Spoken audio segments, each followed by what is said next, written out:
A gente iniciou a gravação do encontro síncrono do dia 26/11, turma TMS 21.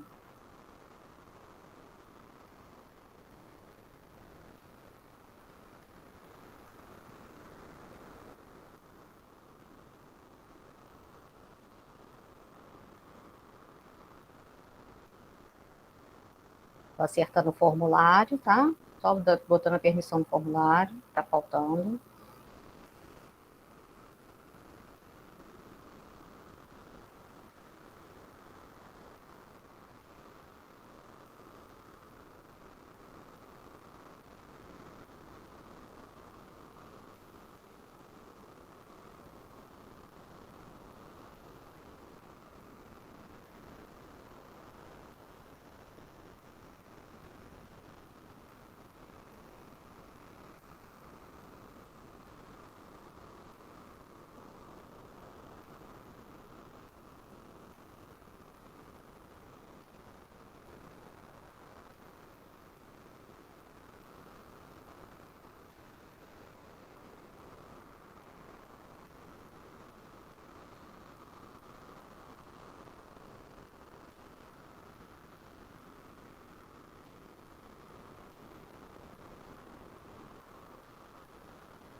Acho que agora está liberado. Vou botar de novo o link.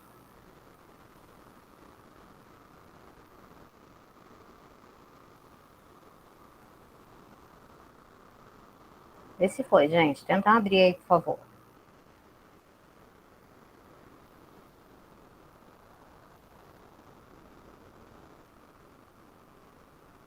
Foi sim. Obrigada.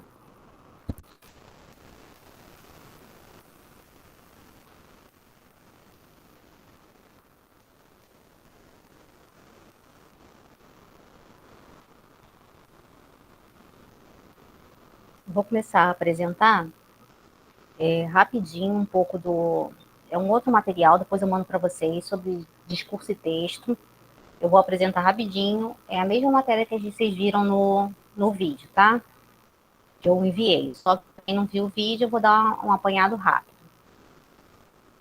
Então, vocês têm aí discurso e texto, que estão ligados, são dois conceitos que estão ligados ao conceito de gêneros textuais e modos de organização do discurso, tá? Então, o discurso, ele refere-se ao uso da língua em um contexto histórico e social específico, em que desempenha um papel... Que desempenha... que desempenha papel relevante, fatores de natureza extralinguística, como faixa etária dos interlocutores, gênero, nível de escolaridade, classe social e outros, no momento em que isso ocorre. Já o texto é o espaço da concretização do discurso, sempre uma manifestação individual, como o sujeito organizar os elementos de expressão de que dispõe e veicular seu discurso.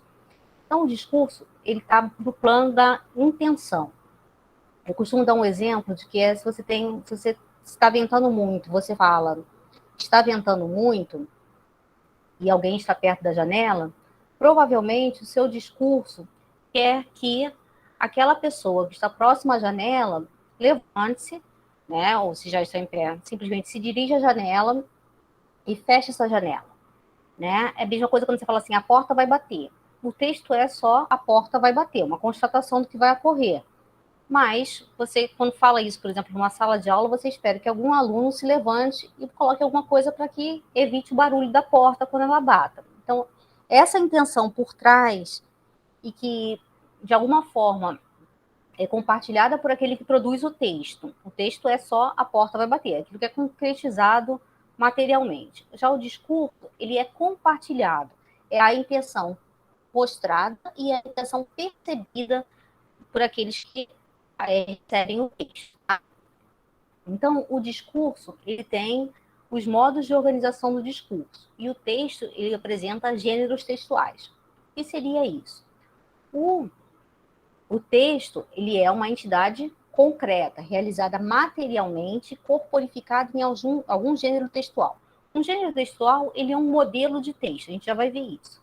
Já o discurso é uma entidade abstrata, aquilo que um texto produz ao se manifestar em alguma situação comunicativa. Vamos avançar um pouquinho para vocês perceberem isso na prática. Então, gêneros textuais são modelos de textos que, apesar de não ser possível caracterizá-los de modo definitivo, podem ser encontrados e reconhecidos em nossa vida diária, uma vez que são usos consagrados que guardam em si algumas propriedades que permitem associá-los e distingui-los. Então, a gente tem o exemplo da bula de remédio e o diploma.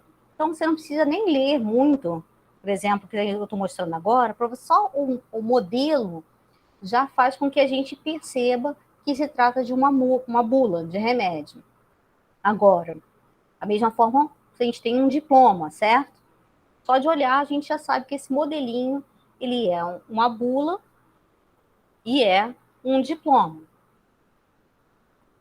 Agora, a forma, aquilo que está presente dentro da bula e dentro do diploma são sequências textuais, né? A forma como eu organizo internamente esse modelo são sequências textuais que a gente chama de tipos de texto ou modos de organização do discurso. Então, dentro dessa bula, por exemplo, a gente tem as apresentações. Então, quando a gente fala comprimidos revestidos, aí você dá a composição, você está descrevendo a composição. Então, a modo de organização do discurso aí é a descrição. Agora, quando eu falo, por exemplo, como esse medicamento funciona, eu estou já expondo, o modo de organização é a exposição, né? Reduz a febre, atuando no centro regulador. Eu estou passando uma informação, eu não estou simplesmente caracterizando os elementos que compõem esse medicamento. Eu estou dizendo para que ele serve, eu estou expondo. É alguma coisa mais ampla, tá? Agora, a mesma coisa acontece aí no diploma, né? O diploma, ele é bastante descritivo, né? Então, o diretor da escola People, nos termos da lei federal, confere o título de técnico em informática. Então, eu estou dizendo, né, tem uma parte descritiva, em que você vai dizer o nome da pessoa, qual é a nacionalidade, natural de que estado, de que cidade, de que estado, nascido, filho de... E depois eu expondo, tem uma parte expositiva que você vai dizer o que esse diploma, o que ele outorga à pessoa, o que ele dá à pessoa, qual é a capacidade, a abrangência desse diploma. Então, eu tenho duas sequências textuais diferentes compondo o mesmo gênero textual. Então, por exemplo, conversa telefônica, ele é bem característico. Você atende alô, outra pessoa diz alô, para vocês estabelecerem o canal, para se estabelecer o canal. Agora, a forma como a conversa se desenvolve, ela é basicamente uma conversação. Um turno de fala, um fala, no turno do outro, o outro responde. Então, você tem essa troca de turnos de fala, que é característica da conversação, certo? Bom, essa parte pode pular. Aí você pode... os gêneros são tão marcados na sociedade que a gente acontece muito de um gênero ser utilizado não para simplesmente para criar humor, né? Então, você tem aí, por exemplo, né? Isso aqui é uma coisa bem machista que eu achei na internet, que é como se tivesse uma bula para entender as mulheres, né? Aí seriam as indicações. Mulher é indicada para qualquer tipo de homem, problemas como solidão, tristeza, abstinência, dor nas costas, falta de banho, cuidar de higiene. É uma coisa assim, bem... um texto humorístico, né? Mulher pode ser usada indiscriminadamente, a qualquer hora do dia ou da noite. Recomendo o uso dessas marcas famosas para recepções, para impressionar amigos e para o dia a dia. Então, depois vocês vão ver, é um texto de humor. Às vezes você tem aí, mas o que causa o humor? É você colocar isso dentro de um outro gênero textual. Então, quando você usa um no lugar do outro, como esses gêneros são tão arraigados na sociedade, você consegue perceber o humor, né? Porque você está quebrando uma expectativa do que seria uma bula, né? Enquanto você olha essa bula como uma forma de descrição e de recomendação de como tratar, de como usar uma mulher, né? Você pode usar esse tipo de expressão, né? Você percebe que é uma brincadeira bastante machista, né? Mas, de qualquer forma, serve para a gente perceber o humor que está embutido aí, né? Que tenta embutir nesse tipo de brincadeira. E, assim, usando algumas coisas mais... Aí tem as coisas bem machistas do tipo prazo de validade, de 20 a 35 anos a contar da data de fabricação. Né? Você percebe que isso é uma coisa assim, bem masculina mesmo, né? E por aí vai. Aí você tem aí algumas coisas do tipo diploma do sofredor, né? Que a gente fala um do torcedor brinca muito com o outro, né? Através desses gêneros bastante arraigados, né? Então, o presidente do Clube de Regatas do Flamengo confere o diploma do torcedor sofredor ao senhor tal, né? Em reconhecimento da persistência ao longo dos anos, torcendo pelo clube da Gávea. Aí você tem alguns, né? Aí você também tem um outro bem machista também, né? Que é sobre de novo, que é aquela coisa de material perigoso, né? Aí ele pega aquela coisa estilo elemento químico, né? Aquele selinho que vem no elemento químico, aí tem algumas coisas assim do tipo propriedades físicas, como externos normalmente cobertos com camada de pó ou pintura, ferve por nada. Então, assim, forma de você observar como esses gêneros estão extremamente arraigados entre nós, que a gente até brinca com eles, né? Você não precisa explicar muito o que acontece, você percebe que é uma brincadeira porque ela tem a expectativa do que você normalmente esperaria para esse gênero textual. Por aí vai. Conseguiram perceber a relação entre gênero e discurso, gente? Alguma dúvida? Isso. Não, deu Então, agora eu para vou entender passar bem. novamente aos exercícios. Deu? Ah, que bom. Então, vou passar aos exercícios, tá? Deixa eu botar para apresentar aqui de novo.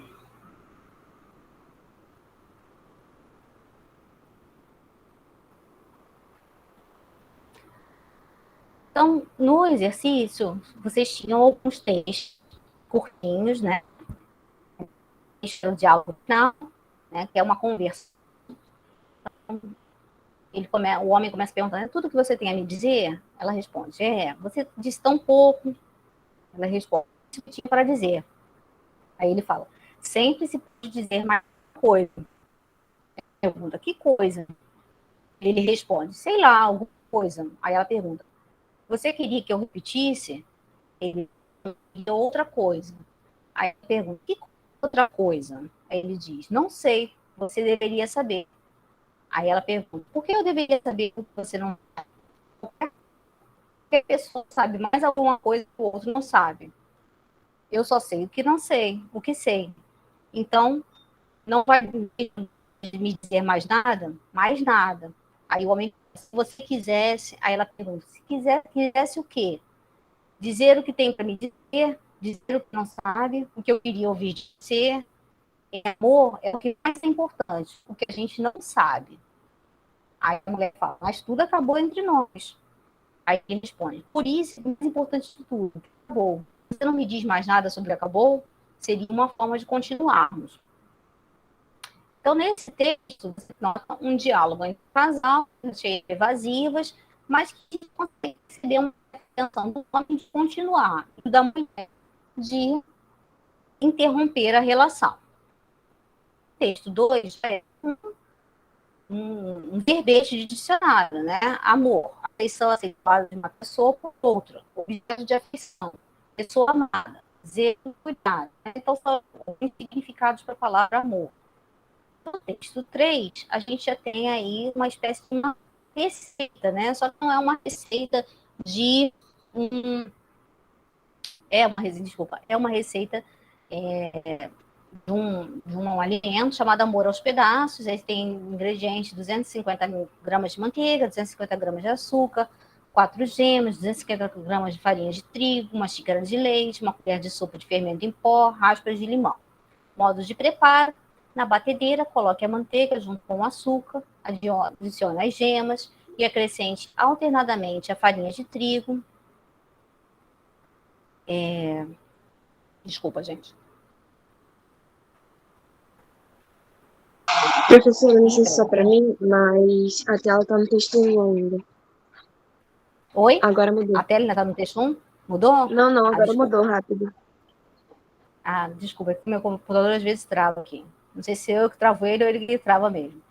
Então, voltando. Modo de preparo, na batedeira coloque a manteiga junto com o açúcar, adicione as gemas e acrescente alternadamente a farinha de trigo, leite, o fermento e a jarra de pão. Por último, acrescente as claras em sempre e mexa com uma colher. Leve ao forno pré-aquecido por aproximadamente 20 minutos. Para a cobertura, misture o suco de laranja, o suco de um e as frutas com uma xícara de açúcar, até formar uma calda grossa que deverá ser despejada sobre o bolo assim que ele for retirado do forno. Já o texto 4 é uma carta, certo? Aí é da irmã Soror, né? Mariana Alcoforado. Já não sei o que sou, nem o que faço, nem o que desejo. Esperam-se 1000 comoções contrárias. Alá mais lastimoso estado. Amo-te perdidamente e podero-me o bastante para não desejar que sejas assim atribulado. Adeus mais uma vez. Escrevo-te cartas tão compridas, não tenho consideração por ti. Peço-te perdão e ouso esperar que tenhas indulgência por esta pobre louca que o não era, bem sabes, antes de te amar. Adeus, parece-me que falo em demasia do lastimoso estado em que me encontro. Mas do fundo do coração, te agradeço o desespero que me causas e detesto a tranquilidade em que vivia antes de conhecer-te. Adeus, a minha paixão aumenta a cada hora. Ai, quantas coisas tinha ainda para te dizer. Então, essa Soror Mariana Alcoforado, ela foi uma religiosa portuguesa que viveu no século XVIII. Apesar de sua eclesiástica, apaixonou-se por um oficial francês que se encontrava em serviço em Portugal. Contudo, o militar foi chamado de volta à França, impossibilitando o relacionamento.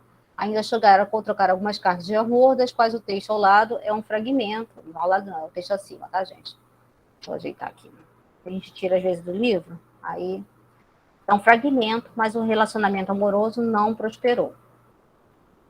Esse aqui é uma carta assim, bastante típica do período barroco, que depois vocês vão ver no semestre que vem.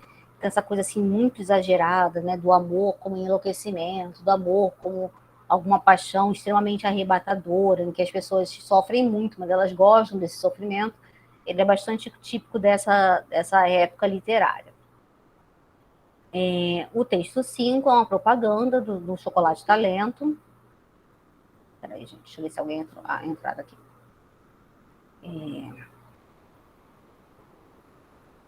Do Chocolate Talento. E aí ele usa, né, o slogan intenso como as coisas do coração. Aí tem Talento Intense, é um chocolate. Aí você tem aí a descrição, é um chocolate nobre, especial, feito para mulheres como você, modernas, atualizadas e com gosto. Aí a nobreza das amêndoas, ele traz detalhes importantes para o seu bem-estar. 55% de cacau e oxidantes naturais. Você merece. Aí nota que esse tipo de propaganda, ele usa duas técnicas, né? Uma técnica, uma sequência descritiva, e que vai apresentar o produto, né? E depois, lá no finalzinho, você tem uma prática injuntiva, que é quando a gente apresenta através de... na verdade, você quer influenciar diretamente o seu leitor, utilizando bastante o imperativo, né? Essa coisa de você se dirigir diretamente ao leitor para fazer com que ele modifique de alguma maneira a forma como ele interage com o produto. Então, você quer que ele consuma o produto, basicamente. Então, você pode simplesmente apresentar esses benefícios desse produto para o seu receptor, mas você pode também fazer esse apelo direto ao receptor, né? Experimente, compre. Então, você pode usar uma técnica ou outra, ou pode usar as duas técnicas mescladas, como acontece aí nesse anúncio, tá? Bom, aqui vocês têm já o início das atividades, né? alguns de vocês devem ter me mandado a atividade, embora ela tenha, eu vá discutir um pouco, vou mostrar o gabarito para vocês, e vou postar também o gabarito, eu vou corrigir, porque tem aí, às vezes tem alguns desvios de norma padrão, que aí é de pessoa para pessoa, tá?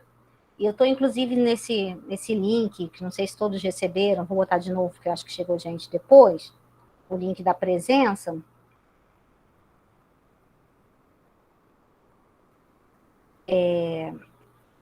Eu estou perguntando em relação ao livro didático e a forma como vocês acessam a internet, para que eu possa saber como é que eu vou corrigir os exercícios de vocês. Quem não tiver acesso ao laptop, não tem problema. Vocês podem escrever, tirar uma foto da folha do caderno e me enviar.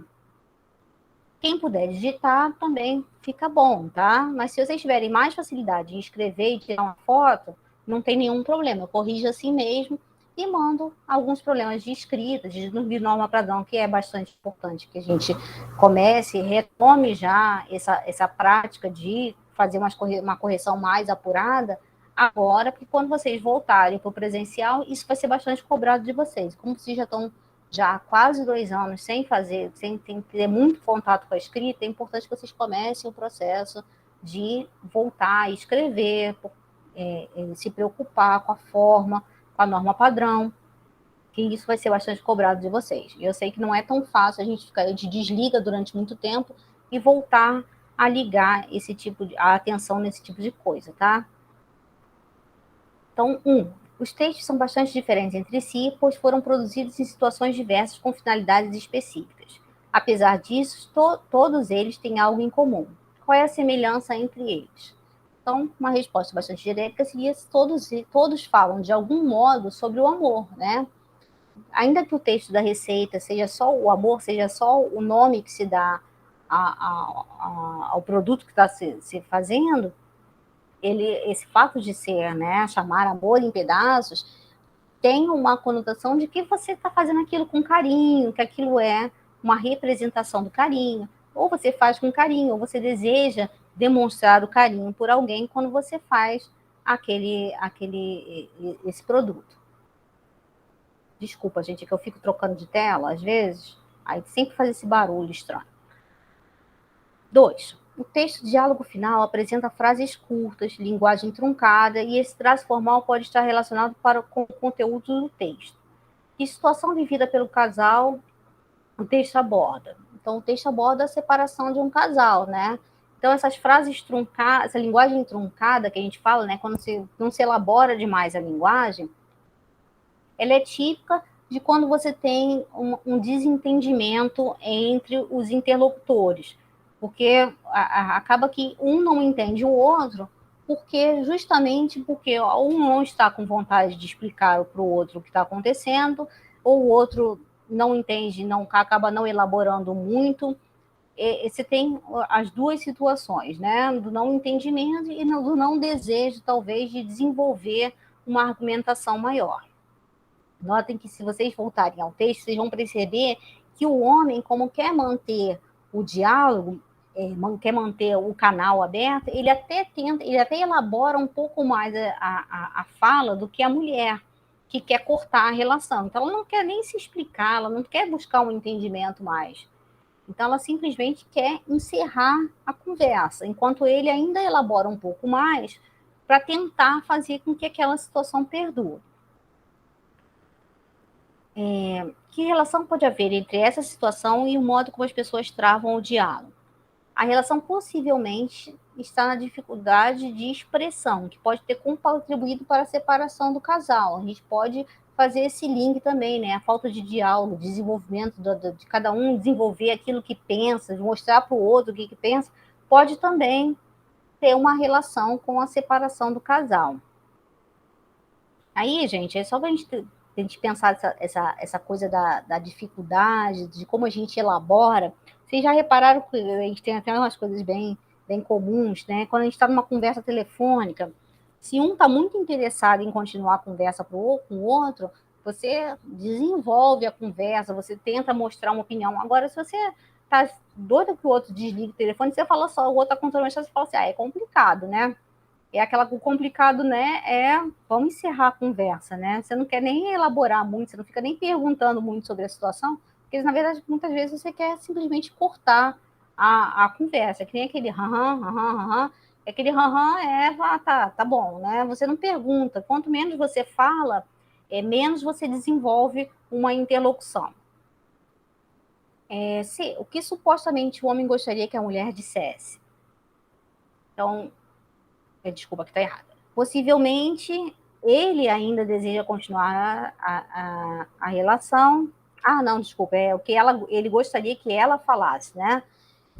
Então, ele gostaria possivelmente que ela falasse que ainda deseja continuar a relação, que ainda o ama, mas ela não está a fim de dizer nada disso, né? Qual é a verdadeira intenção do homem é insistir nas perguntas? Então, é evitar que ela se separe dele, né? Então, um texto bastante simples, perguntas assim também, simplesmente para mostrar para vocês como é que, além do que está expresso no texto, você consegue ler nas entrelinhas o discurso, que são as intenções do homem, que estão por trás das perguntas que ele faz, do que ele afirma, e aquilo que está por trás da intenção da mulher a gente, ao ler o que ela fala e o que ela afirma, né? 3. O título do texto 3, Amor aos Pedaços, apresenta mais de um sentido. Indica ao menos 2 dos sentidos possíveis. Aí eu botei 2 sentidos aí, tá? Um dos sentidos pode ser o amor como chocolate, em que este deve ser desajustado aos pedaços. O outro sentido pode ser o chocolate como a representação de um pedaço do amor. Então, você quando dá um chocolate, é uma representação. O chocolate ele é bastante simbólico, assim como as flores, né?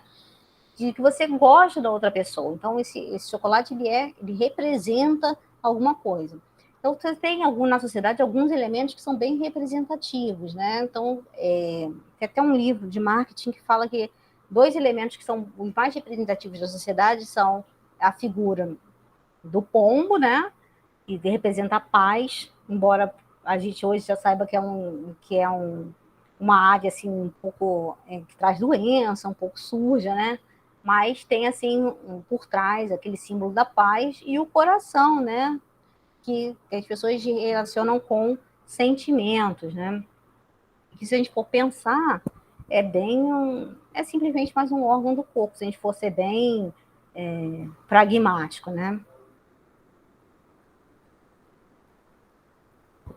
Então, esse título, Amor aos Pedaços, poderia ser atribuído também a quais dos outros textos em estudo? Então, a gente pode achar que o texto 1, que também é Amor aos Pedaços, né? É o amor que está se fragmentando, está se separando. O texto 3. Não, o texto 3 não entra aqui, não. Desculpa, gente. Isso aqui correndo.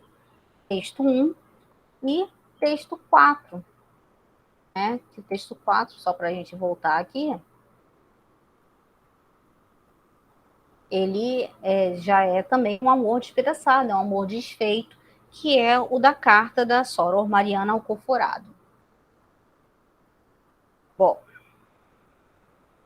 a respeito do texto 5, responda: qual é a finalidade principal do texto? Então, como é uma propaganda, é convencer o leitor a consumir o produto anunciado, no caso, chocolate, talento intenso.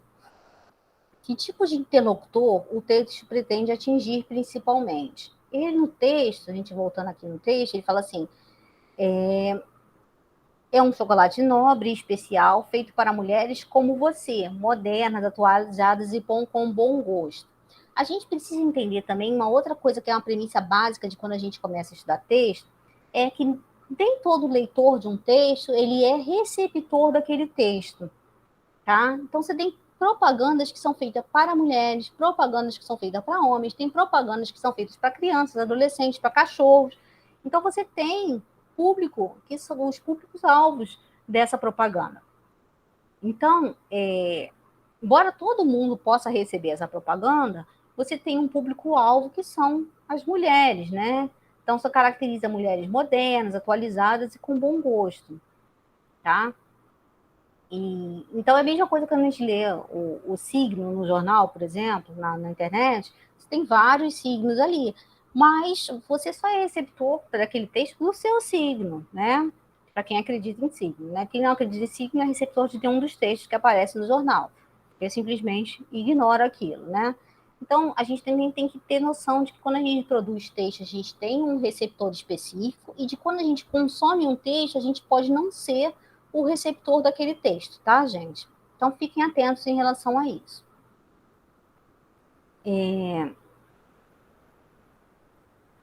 Para convencer o interlocutor a adquirir o produto, o texto apresenta argumentos, motivos. Quais são eles? Então, ele vai mostrar a nobreza do produto, assim como de suas amendas e detalhes importantes para o bem-estar do consumidor, como 55% de cacau e antioxidantes naturais. Considerando a parte não verbal do anúncio e a frase intenso como as coisas do coração, por que o chocolate aparece envolvido por mãos masculinas em forma de coração?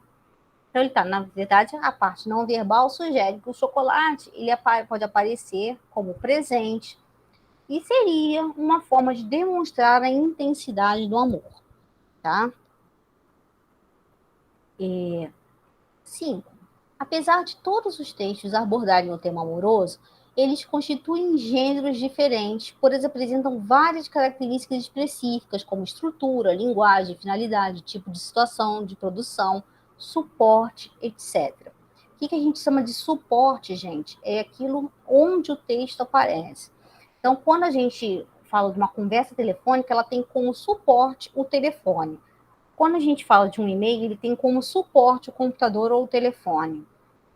Alguns gêneros, eles vão aparecendo ou sumindo de acordo com que os suportes aparecem ou somem. Então, alguns gêneros textuais, por exemplo, como os gêneros que quando você tinha o jornal impresso, você tinha alguns gêneros típicos do suporte jornal, que era, por exemplo, classificados daquela forma como aparecia no jornal. Hoje ele já não é mais utilizado, porque o nosso suporte, que é o diferente, que é o computador, permite que você faça uma busca mais requintada sobre o que você está procurando. Você não precisa mais ler todos os classificados para achar aquilo que você procura. Você pode simplesmente digitar na busca do seu celular, do seu computador, aquilo que você deseja. Então, a mudança do suporte, ela muitas vezes faz com que haja uma mudança dos gêneros textuais também, tá? Qual dos textos se refere a uma situação ficcional? Aí você tem o conto, né, que é o primeiro texto, que é o texto 1. Qual relata experiências vividas, fatos que aconteceram na realidade? Você tem a carta, texto 4. Qual ensina a fazer alguma coisa? O texto 3. Qual expõe ou transmite um conceito, um conhecimento formal? Texto 2, que é o verbete de dicionário. Qual pretende persuadir o interlocutor por meio de argumentos? É o texto 5. Então, notem que o texto 5, ele é do gênero propaganda, ele tem argumentação, mas ele não é formado por modo de organização argumentativo. Ele argumenta através da descrição e ele argumenta através da injunção. Então, cuidado. Para você atingir um objetivo, não necessariamente, somente o objetivo da argumentação, não necessariamente você utiliza modos de organização do discurso, a argumentação. Você pode argumentar contando uma história, como exemplo. Você pode argumentar descrevendo as qualidades de alguém ou de algum produto. Você pode argumentar ordenando, né? As coisas que vocês não gostam, por exemplo, que os pais fazem com vocês, né? Eles argumentam ordenando, né? E você pode argumentar da forma mais clássica, que é utilizando a argumentação mesmo. Mas você tem outros elementos para argumentar, tá? Você pode argumentar conversando também. Então, tudo vai depender de que meio, que gênero você está utilizando, mas você pode fazer de uma forma mais explícita ou de uma forma menos explícita. Aí você vai escolher qual é o modo de organização do discurso, qual é o gênero que você vai utilizar. Cada um dos textos estudados possui um gênero específico. O gênero é um modelo, tá, gente? Você tem aí hoje já foram catalogados mais de 1000 tipos de gêneros textuais. São os modelinhos que a gente conhece, que a gente acaba empregando na nossa vida. Associe cada texto ao gênero que ele constitui. Então, você tem o anúncio publicitário, texto 5. A carta pessoal, texto 4. O conto, texto 1. Verbete de dicionário, texto 2. E receita, texto 3. Aí a gente encerra essa primeira parte dos exercícios. Agora, nos exercícios complementares, você tem aí o que é mais para a gente trabalhar os modos de organização do discurso, para fixar aquilo que vocês já conheceram lá no fundamental, né? Então, quando você tem, por exemplo, um texto como uma pintura no teto de uma caverna no período paleolítico mostra um grupo de animais em diversas posições, parados, correndo, sendo atingidos por lanças. Aí você tem aí uma descrição. Eu sei que a descrição, às vezes, ela se confunde um pouco com a exposição. Mas sempre pensa que a descrição é como se estivesse tirando uma foto ou pintando um quadro do local. A descrição ela é estática, ela trabalha com imagens, ela trabalha com composição do elemento, ou composição do ser. A exposição, ela, maioria das vezes, ela é dinâmica, ela trabalha com um fato. Então, quando a gente fala que a pintura do teto de uma caverna do Paleolítico tem animais na posição parado, correndo, ou sendo atingido por lanças, você consegue visualizar uma imagem. É como se estivesse tirando uma foto desse teto, ou então estivesse pintando um quadro sobre esse teto. Por isso a descrição. A narração, que já é o textinho B, você vai notar que você tem uma sequência de ações. Então, amedrontada com o estouro da banada, então essa é a causa. A consequência foi: o homem tirou a lança com toda a força de que dispunha e derrubou o animal. Notem que você tem aí já 3 ações: estouro da manada, atirou a lança e derrubou o animal. Aí, impedido de seguir junto à manada, este encarou seu caçador como se o acusasse pelo ataque. O homem sentiu durante um breve instante culpa. Então, notem que você tem aí as ações do homem e as ações de resposta do animal. Então, você tem ações encadeadas no tempo que configuram a narração.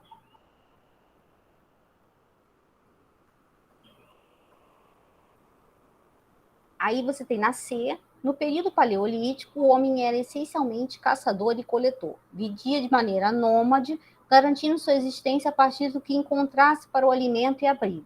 Animais para caçar, frutos para colher, caverna para ocultar-se dos predadores maiores e para escapar à chuva e ao sol. Já o homem do Neolítico começa a se fixar num lugar, plantando, criando animais e construindo abrigos a seu gosto. Então, notem que aí você não tem simplesmente uma imagem sendo apresentada, você tem situações sendo apresentadas. Então, aí você já não pode mais ter uma descrição, você precisa de algo mais complexo, que é a exposição. Bom, aí no 2 vocês têm 2 fragmentozinhos sobre o filme Troia, é um filme já um pouco antigo, tá? Mas eu gosto bastante desse filme, embora ele não seja muito fiel ao livro Ilíada.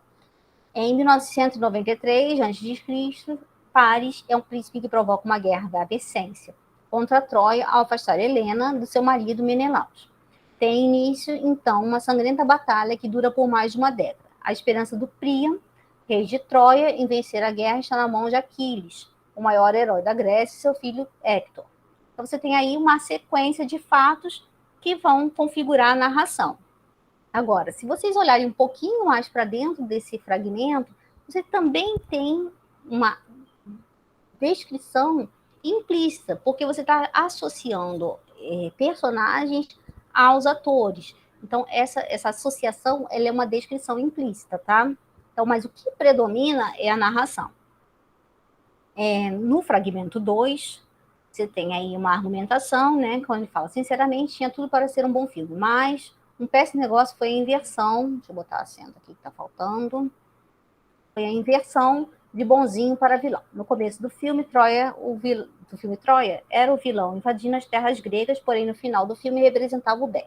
A guerra durou 10 anos, mas no filme foram apenas semanas. Não existe uma que represente a longa duração da guerra, entre outros. Mas vale assistir apenas pelas partes de lutas e alguns poucos efeitos sonoros. Não concordo com a apresentação, mas é um ponto de vista, tá? É uma crítica ao filme. Então, ele vai mostrando aquilo que o filme tem de ruim e faz até uma ressalva sobre aquilo que se pode tirar de bom do filme. Então, é argumentação. Para finalizar, na 4, você tem aí algumas sequências para vocês classificarem de acordo com o modo de organização do discurso. Então, lembrando, gente, mais uma vez, o modo de organização do discurso, você tem vários nomes para esse tipo. Tem sequência discursiva, tipo de texto, tipo textual. Vocês vão lembrar simplesmente, só independente da categorização, lembrem que, quando você tem esses 6 tipos, descrição, narração, exposição, injunção, conversação, você tem esses tipos de texto, esses modos de organização do discurso, sequências tipológicas, sequências discursivas, cada um dá uma categorização. Mas é basicamente isso, é aquilo que é limitado a até 6.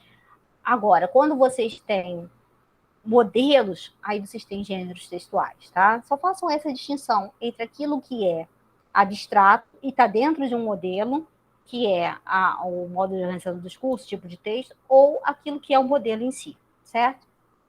Então, quando você fala, Camila é esperta e extrovertida, você tem uma descrição.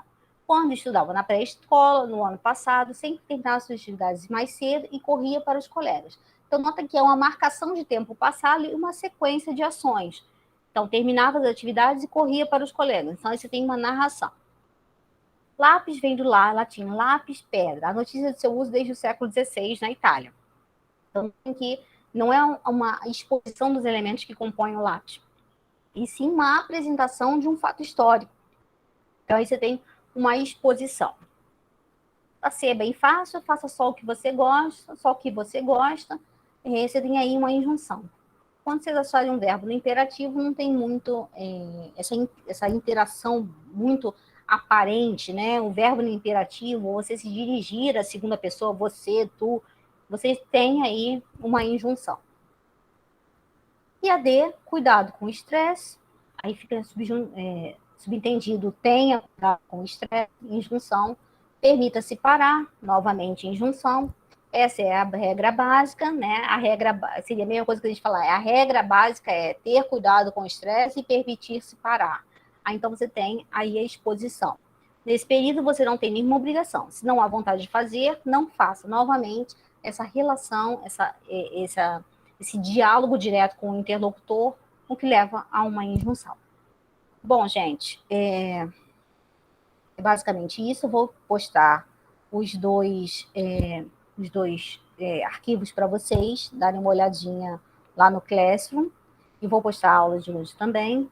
Todos registraram presença? Alguém não registrou presença? Eu acho que eu não registrei, professora. Não, vou passar aqui de novo, Sofia, para você achar o link. Não, peraí.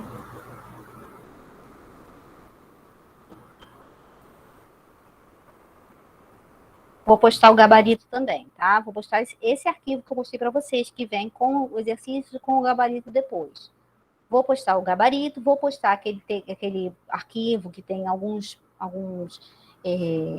textos de humor, e vou postar a aula de hoje, tá? Só para esclarecer, a gente vai fazer 2 provas discursivas. Daqui a um mês, mais ou menos, eu devo postar a primeira prova, tá? E a gente começa a literatura já na próxima semana, que essa parte é a parte de produção textual, de leitura e produção textual. Alguma dúvida, gente? Todo mundo entendeu a matéria? Sim, tranquilo. Tranquilo? Tá bom, então. Obrigada, gente. Adorei conhecer vocês. Qualquer dúvida, pode me escrever lá no Classroom ou me mandar um e-mail. Aí vocês fiquem à vontade, tá bom? Um abraço, Obrigada, gente. professora. Bom final de semana. Tá, beijinho, tchau. Bom Tchau, final de semana. professora. Tchau, professora. Tchau, gente. Tchau, professora. Tchau.